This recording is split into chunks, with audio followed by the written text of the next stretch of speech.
Welcome to America's Commercial Real Estate Show, your source for market intel, forecasts, and strategies. Hello, I'm Michael Bull. Thank you for being with us. This segment is brought to you by Buxton Co. Check it out. Take your due diligence in marketing to a whole new level with mobile analytics. Visit buxtonco.com. Well, today we're going to talk about the 2022 commercial real estate outlook that's done by Deloitte. This is an incredible production they do here. They interview 400 senior executives around the world in finance, operations, talent, and technology. And these are people who in companies with assets of at least $100 million. These surveys were done in July and August, and we'll have a link to the actual report. But let's talk about some of the highlights from the report from John D'Angelo. John is Managing Director with Deloitte, and he's the Real Estate Solutions Leader. John, thanks for joining us, sir. Thanks for having me, Michael. Good to be here talking about real estate. Yeah, and doing this report in July and August of 2021, and here we are, kind of at the beginning here of December in 2021. So it's kind of interesting time to be interviewing these folks, isn't it? It is. Yeah, exactly. It's not business as usual. Yeah. So from doing the report, I'd like to get your thoughts on how industry participants think about the market and what they're doing, the plans for navigating the market moving forward. And first of all, how do the respondents feel about kind of their revenue projections? What do they feel like 2022 is going to be like performance-wise? Yeah, so interesting, Michael. Over 80% of our respondents expect their revenue to be up in 22 relative to 21. And as you'd expect, there's some difference by property subsector, but particularly with the digital subsectors, so, cell towers and data centers, being particularly optimistic about their revenue prospects, but overall, just a general sense of optimism from our respondents about revenue in 22 relative to 21. Yeah, and as we said, it's kind of an interesting time, with kind of hopefully at the tail end of COVID here. Who really knows, right? What did the respondents tell you that they're going to do differently, or how they're adapting moving forward? Yeah, so if you're thinking about their business, we talked mostly about we talked about two things. So we talked about how they're thinking about their core business and how they're adapting the way they operate, and then also thinking about their portfolio and the things that they're doing, in the composition of their portfolio or to existing properties going forward. So. Maybe unpacking it, we'll talk about, how they're running their business, in a pandemic, post-pandemic environment. And I think that's particularly fascinating. So just if you think about real estate companies' operations, about a third of them said that they were successful in carrying out their operations virtually.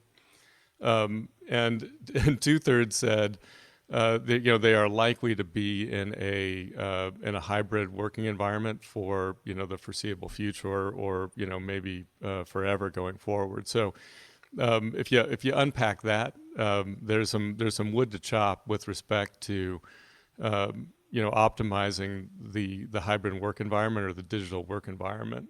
So it seems like firms are realizing this. In our survey responses, people talked about the importance of creating super jobs. So people who have a combination of sort of technical and soft skills. So sort of bringing home the ability to both be facile with technology and speak about trends in a non-technical way.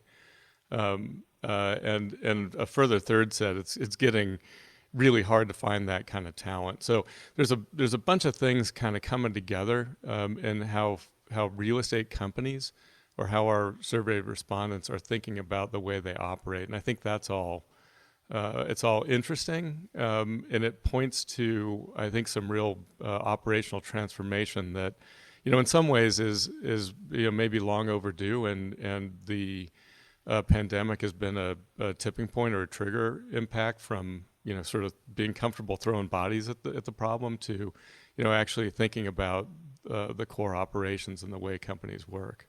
Yeah, and speaking of operations, a lot of our tenants are changing the way they operate, or kind of a moving target a little bit, if you will. So what do respondents say about their portfolio and their plans moving forward and to react to and kind of handle this new world, if you will? Yeah, so good question. So the couple responses that we got, sort of thinking about portfolios and how they're moving forward, and the composition of portfolios. The number one response there was, making properties, more sustainable or more energy efficient. So I thought that was certainly encouraging. As we looked at the drivers for tenant and employee experiences, the people that own, operate, develop, reposition buildings, putting sustainability and energy efficiency at the top of the list. A couple other things I thought were interesting. So the second driver was dynamic building designs, particularly in office space. So I know you're actively involved in office properties. So this is really the idea that you could make or design in flexibility into space, and make a given floor, a given space easier to change, kind of over a weekend, without big disruptive construction. So I thought that was interesting.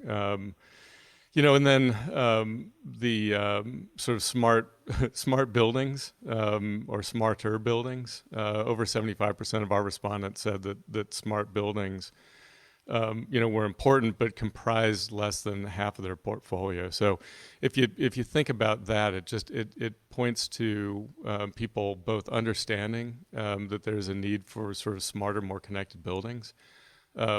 And that there's some ways to go in both investing in it and making that the case in an overall portfolio. Yeah, that's good to hear.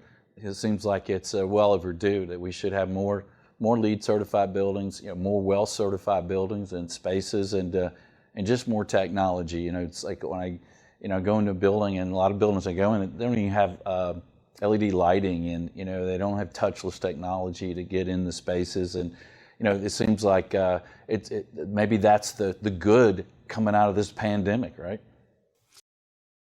Yeah, it's interesting, Michael. I'm with you. I was looking at some questions that we tossed back and forth before this. And you said that most buildings seem to lack the technology that you'd expect in 2021, and I'm with you. And I'm the interesting thing is seeing people do something about it. So or seeing what people do about it. So I am encouraged that building owner, operators, developers see that there's a gap, and it'll be interesting to see how it plays out in innovation and really connecting buildings and deploying sensors and actually doing something with it.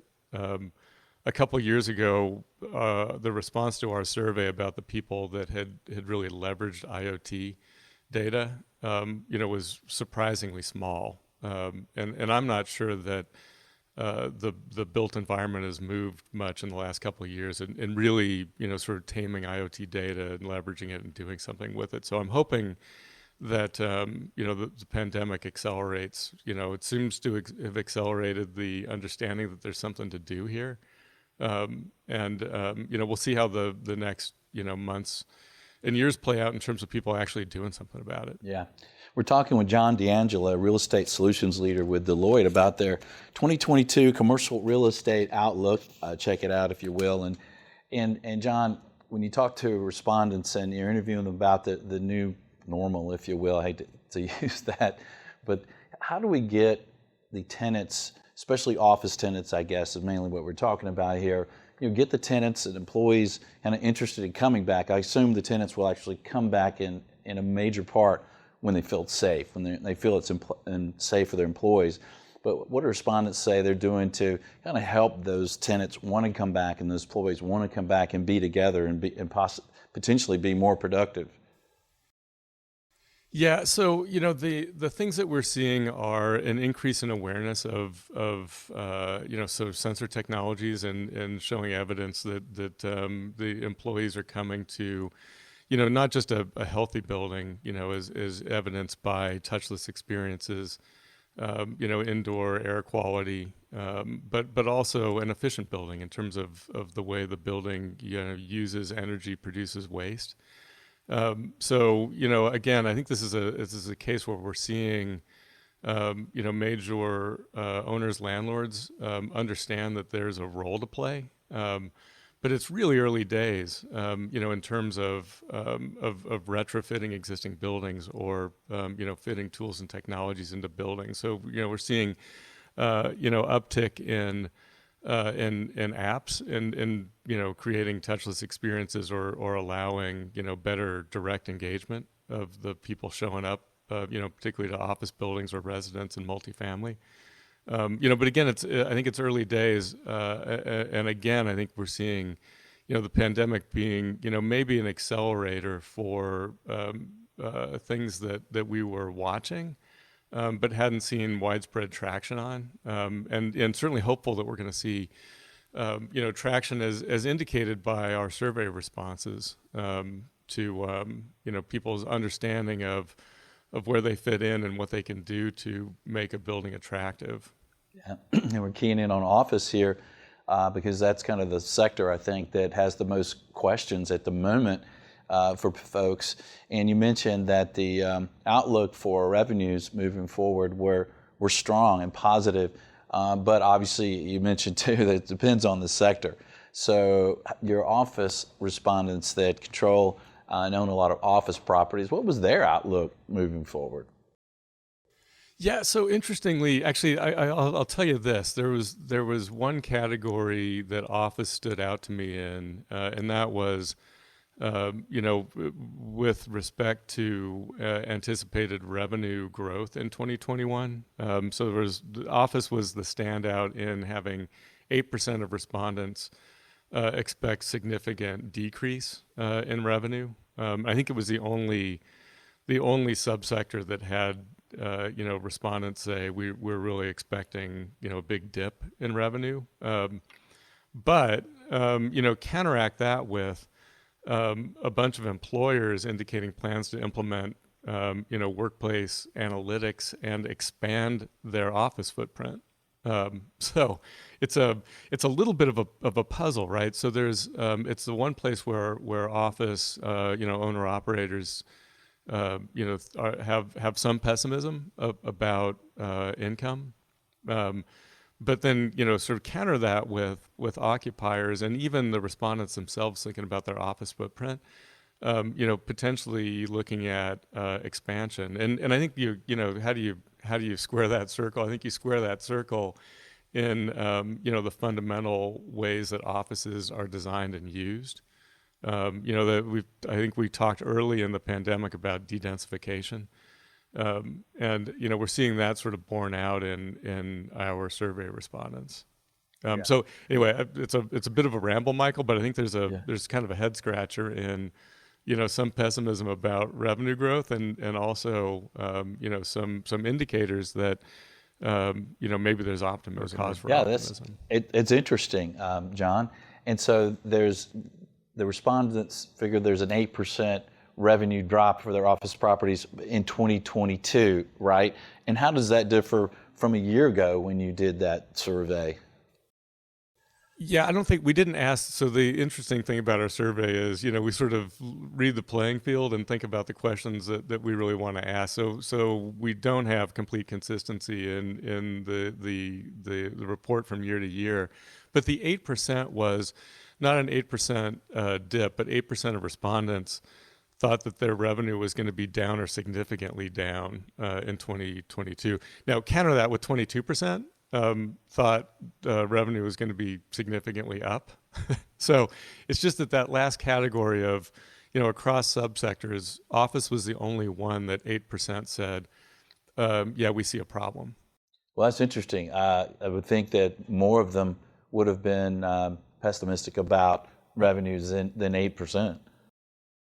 Yeah, I'm with you. And interestingly, it's both optimism in revenue and optimism in leasing activity. And I think the leasing activity optimism is really, you think about churn, right? As people have kicked the can down the road, so to speak, with sort of short term renewals. So thinking about the year forward, firms really increasing activity. Some of that's going to be churn, and some of it's going to be having a better view on how they're going to use office going forward, which is just results in activity. Yeah. We're talking with John D'Angelo, Real Estate Solutions Leader with Deloitte, about the 2022 Commercial Real Estate Outlook. Do check it out. Well, John, when you're involved in this report and these surveys, and then kind of analyzing it afterwards and then talking about it, what really jumped out to you as interesting? So yeah, Michael, so actually three things jumped out to me as interesting. One of them was sort of the focus and attention on ESG. How many respondents talked about their understanding or readiness to counter ESG issues in their portfolio. 60% of people said ESG initiatives either are or will drive new business opportunities, and half of those think those initiatives give them a competitive advantage. So I think that's sort of telling. It's interesting, and it's encouraging. Actually, and just to keep unpacking that, I keep pulling on that thread. 30% said that brown buildings are going to, this just makes sense, that brown buildings are going to require reduce rents to attract or compensate tenants. So, a real strong correlation in the people that we surveyed about the value of ESG and the importance of ESG in both in their portfolio and in their plans. The second one I thought that popped out was the belief that firms could be or should be doing more for diversity, equity, and inclusion in real estate or in commercial real estate. We could probably talk a lot just about that, but it was encouraging to see how many people responded to the opportunity to do more or the imperative to be doing more for DE&I. And then, it's curious to me about the gap between sort of technology spending plans and the number of people that reported back that there's value in innovation and in technology spend, but it didn't manifest itself in I think we were showing about a 10% increase in tech spend is planned across all of our participants, but it's a little out of line with how people see value in innovation and tech spend. So it'll be interesting to see how that catches up or doesn't. Yeah, that is interesting. We know it's good for us. We should do it, but gee, we're not going to really spend the money. We're not Right. really going to invest in it. Well, it's interesting. It's fantastic to see our industry understanding there's value in diversity, right? It's like it's been talked about for so long, and finally something's being done about it. Yeah, it was particularly encouraging to me, Michael. It's just certainly I think you and I have both been in this industry for a long time, and it's something you see, but it's great to see companies acknowledge it and talk about the chance to do more. Yeah. Yep. Well, was there any certain sector when you kind of look back at this survey and in your review of it, was there any certain sector that anything jumped out in particular to you? Boy, that's a good question. Certainly there's a lot of of uncertainty and interest and potential innovation in office. I think it's it's kind of ground zero for what the pandemic has disrupted in the use of real estate. So I thought it was interesting as we saw, respondents talk about how they would be investing in it, adaptive reuse, potential changes and automation of office in particular. So it makes sense, Michael. I hope that we see that the sort of changes planned happen.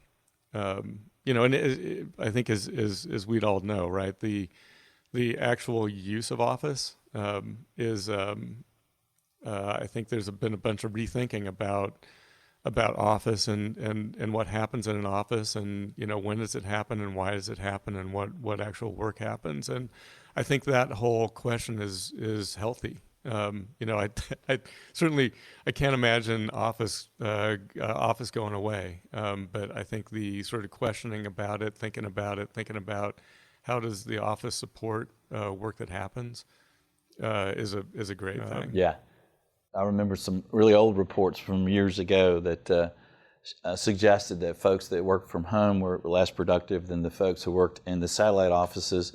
They were less productive than the folks that worked in the main office.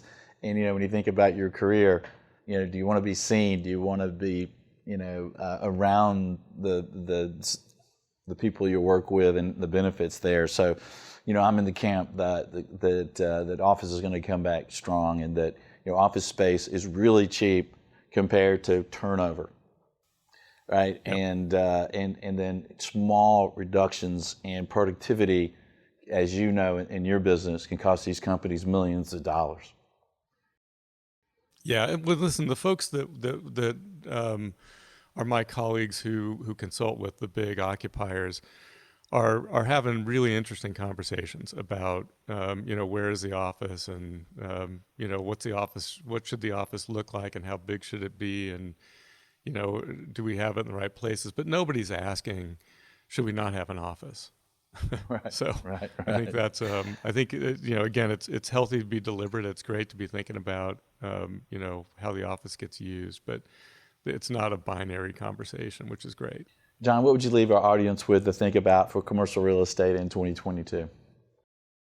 Oh boy, Michael, I am. Listen, I'm wired as an optimist, and I'm very optimistic about the trends that both our report indicates and that we're seeing in our client base about real estate companies, really thinking about innovating the way they work, and about how the built environment improves, and sort of gets greener, gets more efficient, gets more connected. I think all those things are super positive. So I'm excited to see how much of that plays out in 22 and certainly in the years that follow. But I've never been, I think, more optimistic about the kinds of productive changes that we're seeing in the way real estate works and in the built environment than we're seeing right now. So it's fantastic. Yeah, well said. And I agree. It's good to see finally look at the positives of diversity, the positives of efficiency and LEED certifications and WELL certifications and a healthy environment in our real estate. It's a lot of great things happening. John, thank you for being on the show, sir. Great information. Yeah, my pleasure, Michael. Great to talk. Thank you. All right. And thank you for joining us around the country. We appreciate you sharing the show. And hey, let us know what you think. And until next week, be sure that you always lead, learn, and laugh. And join us for America's Commercial Real Estate Show.